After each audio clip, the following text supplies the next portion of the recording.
আসসালামু আলাইকুম। প্রিয় বন্ধুরা, কেমন আছেন সবাই? অভিনন্দন বাংলাদেশ টিমকে। কিন্তু ভাই, মাহমুদুল্লাহ থেকে মুশফিকুর রহিম, তৌহিদ হৃদয় থেকে শুরু করে শেখ মেহেদী, জাকির হোসেন অনেক, কী করলেন ভাই?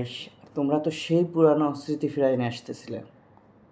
এই যে কোটি কোটি বাঙালি, ভাই তোমরা কি স্টক করাই মারবা আমাদেরকে? টিভির সামনে এই সিচুয়েশনে খেলা দেখতে গেলে আমাদেরকে মনে হয় যে আমরা হসপিটালে যেয়ে খেলা দেখি, আইসিইউতে বসে। এইভাবে টেনশন দিয়ে আমাদেরকে তোমরা যেভাবে, ঠিক কি বলবো, মাঝে মাঝে আনন্দ দাও, মাঝে মাঝে দুঃখ দাও। তবে ভাই প্লিজ প্লিজ তোমাদের কাছে হাত জোর করে অনুরোধ করি, এভাবে তোমরা জিতো না। ইজি ম্যাচ সহজ করে যেতে যায়, যাক, তারপরে অভিনন্দন। ভবিষ্যতে আমাদের আরও সুন্দর খেলতে হবে। সামনে আরও 2টা ম্যাচ আছে ইন্ডিয়া এবং পাকিস্তানের সাথে। আমরা বিশ্বাস করি যে কোনো দলকে আমরা হারানোর সামর্থ্য রাখি।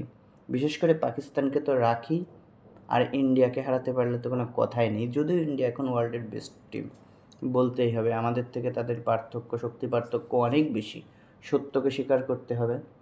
তবে পাকিস্তানকে হারানো খুবই সহজ হবে ইনশাল্লাহ। যদি আমরা আমাদের বেস্টটা খেলতে পারি তাহলেই আমরা পাকিস্তানকে হারাতে পারবো ইনশাল্লাহ।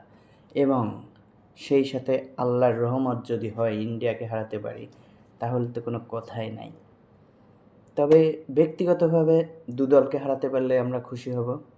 সাম্প্রতিক সময়ের উত্তেজনা চিন্তা করলে ইন্ডিয়াকে হারাতে পারলে বেশি খুশি হব। তবে যে কোনো এক দলকে হারিয়ে আমরা যেন যে কোনোভাবে ফাইনাল খেলতে পারি, আল্লাহর কাছে সেই দোয়ার দরখাস্তই রাখি। তো বন্ধুরা, আপনারাও বাংলাদেশকে চেয়ার করুন, বাংলাদেশের সুন্দর জয়, বাংলাদেশের পাশে থাকুন।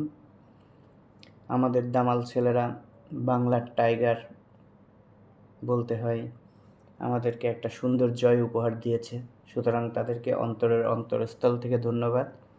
সেই সাথে আমরা এই বিজয় সমস্ত জাতি, ধর্ম, বর্ণ নির্বিশেষে ভাগ করে নিলাম। অভিনন্দন বাংলাদেশ ক্রিকেট টিমকে, অভিনন্দন সকল প্লেয়ারকে, অভিনন্দন সকল স্টাফকে, এবং সর্বশেষ অভিনন্দন সমগ্র ক্রিকেট প্রেমী দর্শককে।